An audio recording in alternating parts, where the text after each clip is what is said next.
کوي کنه دا څه خبره ده کې سنت کا عبداللہ پختون سے مہربانی ہو گئی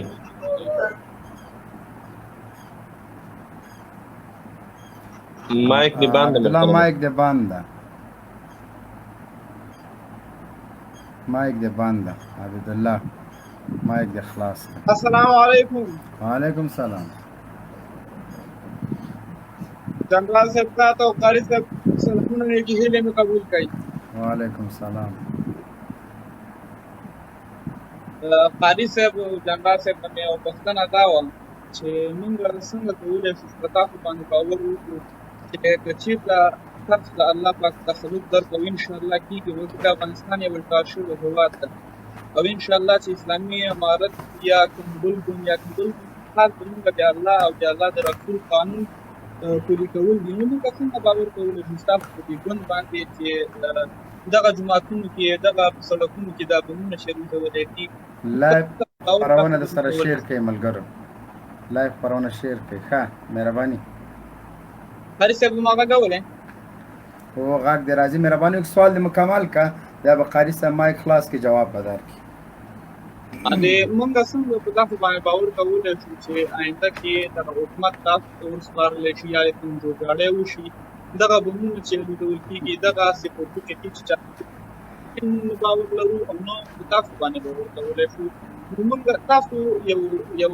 یو طرحه لرئ یو څه هغه لرئ چې د هغومو افغانانو ته وړاندې کړي چې تاسو په آینده کې دغه طرحه وړاندې کوئ چې دغه افغانان په تاسو باندې باور وکړي او ستاسو تر شا ودرېږي او حمایت هم وکړي تاسو داسې یو کومه خبر کوم یو دلیل لرئ تاسو چې د افغانانو په تاسو د مسلمانانو تاسو یو هغه ورکړي تسکین ورکړي محترم عبداللہ پختون سے تاسو چیرته اوسېږئ ښار کې اوسېږئ کومه کلیوالي سیمه کې زه په افغانستان کې یم او ننګرهار ولایت کې یم ها نو طبیعي خبره زه فکر کوم تاسو په ننګرهار ولایت کې په ښار کې اوسېږئ داسې ساحه کې به اوسېږئ چې هلته حکومتي ساحه ده د دولت ساحه ده نو د اوله خبره خو دا ده چې اسلامي امارت قاري صاحب بخښنه غواړم چې څوک چې د الله دین او قرآن او د الله د رسول او قرآن کریم عملي کوي زه هغو سره ولاړ یم زه نه د حکومت خلاف یم نه ستاسو خلاف څوک چې قرآن کریم عملي کوي ونهي المعروف ونهي المنکر کې زه د هغه تر شا ولاړ یم نو محترم وروره پښتون وروره اوله خبره خو تاسې د طرحې وکوله چې طالبان څه طرحه لري نو طرحه کومې برخې طرحه تاسې غواړئ د څه شي طرحه غواړئ د امنیت طرحه غواړئ د اقتصاد طرحه غواړئ د تعلیم و تربیې طرحه غواړئ د کومې برخه د هېواد د بیا رغونې طرحه غواړئ داسې مجمله او مبهمه خبره کول به زه وایم دا سوال نیمګړی پاتې کېږي سوال مکمل نه وي تاسې باید مشخص یادونه وکړئ چې موږ د دې شي طرحه غواړو دی وایي چې څوک قرآن عملي کوي نو دوستم قرآن نشي عملي کولی اشرف غني خو نشي عملي کولی طبیعي خبره ده دوستم هو قرآن نشي عملي کولی نو محترم وروره د اسلامي امارت چې اوس په کوم ساحو کې واکمني لري الحمدلله څومره امکانات چې د دوی سره شته په هغه برخه کې ولس ته خدمات هم وړاندې کړي دي امنیت هم وړاندې کړی ده او د جنایتونو د جرایمو مخه هم نیولې ده او هغه څه چې د یو نظام نه تمه کېدی شي هغه تمه ترې کېدی شي بله اساسي خبره دا ده چې اسلامي امارت په تیرو پنځو کلونو کې چې په هېواد یې بشپړ واکمني کړې ده په هغه وخت کې هم امتحان دی ولس ته ورکړی ده په هغه وخت کې هم افغانان په افغانستان د ټولې نړۍ له لورې بندیزونه وو تاسو ته شاید هغه وخت نه یادېږي او که چاته چېرته تاسو چا هغه وخت تشریح کړی وي هم هغې به تاسو ته هغه وخت سم نه وي انځور کړی اسلامي امارت باندې په هغه وخت کې د ټولې دنیا بندیزونه وو خو د دې ټولو بندیزونو سره سره بیا هم د افغانانو عادي ژوند د ښه او هیڅ افغان د لوږې نه ده مړ شوی هیڅ افغان خپله لور د لوږې نه ده پلورلی او تاسو اوس وینئ چې د ارګ په 100 مترۍ کې یو څوک خپل لور د لوږې پلوري، د ارګ په 100 مترۍ کې یو څوک د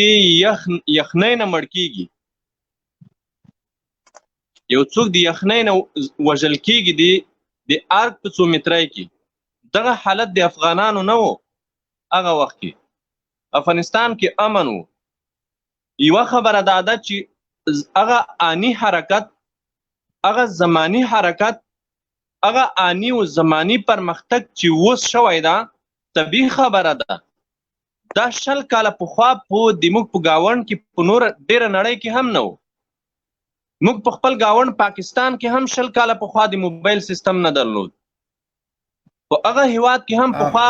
100 کاله 25 کاله پخوا موبایل نه و، موبایل سرویس نه و. دغسې نورې ډېرې برخې حارث صاحب طالبانو نه دا چې په هغه وخت کې که د ټولې نړۍ پابندي مو پې له کومه ملک نه قرضه هم نه واخیستې، د محمد په نوم یو ورور پوښتنه کړې ما نه واټساپ کې چې کوم قرضه چې اوس د کابل ادارې اخیستې 18 میلیارډ ډالرو په اندازه، دا یوه اجتماع د معلوماتو په اساس باندې دغه قرضه به راتلونکي که طالبان پرې کوي که د کابل مزدور اداره، او که طالبان نه پرې کوي ولې په IMF باندې غږ نه ده کړی چې په راتلونکي کې د دې قرضې ذمهوار د کابل مزدور اداره ده. مهمه نقطه ده او د تفصیل غوښتنه هم کړې. نو ضمنا د ده ورور په جواب کې که هغه ته مې یوه اشاره وکړې. مبین صاحب دغه موضوع هم ډیره مهمه موضوع ده. په دې اخیره کې قاری صاحب ستاسو د نظر نه مننه، د الله په امان ښه شپه ولرئ او الله هم کامیاب او سوکال لره. ما په اجازه باندې پښتون صاحب مهرباني په الله مو ونازوي ورسې توسه. نو محترمو دا یو د کابل اداره، د کابل د اوسنۍ اداره د نه مخکې اداره چې څومره دوی چې کوم پرمختګ ځان ته منسوبوي، دغه پرمختګ د دوی نه ده، دا یو آنی حرکت د یو آنی پرمختګ د زمانی پرمختګ ده. ټوله نړۍ هم داسې پرمختګ کړی ده. د موږ په ګاونډ کې هیوادونو هم 100 کاله پخوا دا پرمختګ نه و کړی، ځکه نړۍ په مخ روانه ده، موږ هم د هغوی برخه یو. دغه خدمات یا دغه پیسې یا دغه کوم خدمتونه چې دلته شوي دي اکثره په شخصي سکتور کې شوي دي، شخصي برخه کې شوي دي. خلکو سرمایه کړې ده، همدا د افغانانو سرمایه ده. دا نه رولا راوړي دي، نه اشرف غني راوړي دي، نه کرزي راوړي و، نه کوم بل لنډغر راوړي دي، نه د هغوی د پلار نیکه سرمایه ده چې د خاورې ته یې راوړې د افغانانو ته یې ورکړې ده، بلکې د خاورې ته چې د هیواد ته چې څومره ډالر راغلل، د هغې ډالرو په 100 کې 15% دوی ولس ته ورکړې ده، 95% دوی خپل جیب ته اچولې ده، 95% دوی بیا واپس د هیواد نه بهر خپل اکاونټونو ته نقل کړي ده، خپل بانکونو ته نقل کړي ده. نو دوی د خپل په د هیوادوالو نه دوی دا احسان نه باروي چې موږ د هیواد پرمختګ کړی ده. په کومو برخو کې چې ولس ته ګټه رسیږي او یو دولت باید پرمختګ وکړي، په هغه برخو کې پرمختګ نه ده شوی. دا کوم پرمختګ چې ښکاري دا په شخصي سکتور کې پرمختګ شوی ده. دولت هغه څه چې لازم دي، هغه څومره ډالر مرستې چې راغلي دي هیواد ته، هغومره کار دوی نه ده کړی. د هغې په 5مه برخه خدمت هم دوی نه ده کړی او نه هغه خدمات ولس ته وړاندې کړي دي. دا د IMF نه چې دوی کومه قرضه اخلي، دغه قرضه چې د اول خو اسلامي امارت چې د کابل اداره زما علم چې څومره ده، زه چې د اسلامي امارت نه څومره د پالیسۍ نه څومره خبر یم، اگر چې زه او مبین صاحب د اسلامي امارت نمایندگان نه یو، دلته موږ رسمي خلک نه یو، د موږ معلومات چې څومره د اسلامي امارت د کابل اداره په رسمیت نه پیژني، د کابل اداره په رسمیت نه پیژني، هیڅ بهرنی او کورنی تړون یا د دوی تصرف په رسمیت نه پیژني. د کابل ادارې چې څومره تصرفات دي، هغه که په کور دننه دي که د کور نه د باندې دي، هغه اسلامي امارت په رسمیت نه پیژني او اسلامي امارت په ځان باندې نافذ هم نه بولي. هغه که د IMF سره تړون ده، که په د امریکا سره ستراتیژیک تړون ده، یا د نورو یرغلګرو سره تړونونه دي چې په افغانانو په کورونو به انګریزان خېژوي، دا یو اسلامي امارت ته د منلو وړ نه ده. په هیواد کې دننه دوی تصرفات کړي دي، خلکو ته ځمکې ورکړي دي، خلکو ته نمرې ورکړي دي، د ولس قاتلانو ته نمرې ورکړي دي، د ولس قاتلانو ته ځمکې ورکړي دي، د ولس قاتلانو ته د بیت المال جایدادونه ورکړي دي. دغه تصرفات د کابل ادارې نافذ نه دي. اسلامي امارت دا اداره و همدې وجې نه په رسمیت نه پیژني چې دغه ادارې داسې تصرفات په کور د نن او د کور نه د هیواد نه د باندې داسې تصرفات کړي دي چې کچیر د اسلامي امارت دوی په رسمیت پیژني دا د موږ د ملت لپاره د یوې سلیزې بربادي ده. یوه سلیزه موږ په بربادۍ کې یو، په تباهۍ کې به یو. داسې تصرفات دوی کړي دي. اسلامي امارت دا په رسمیت نه پیژني. او دویمه خبره دا ده چې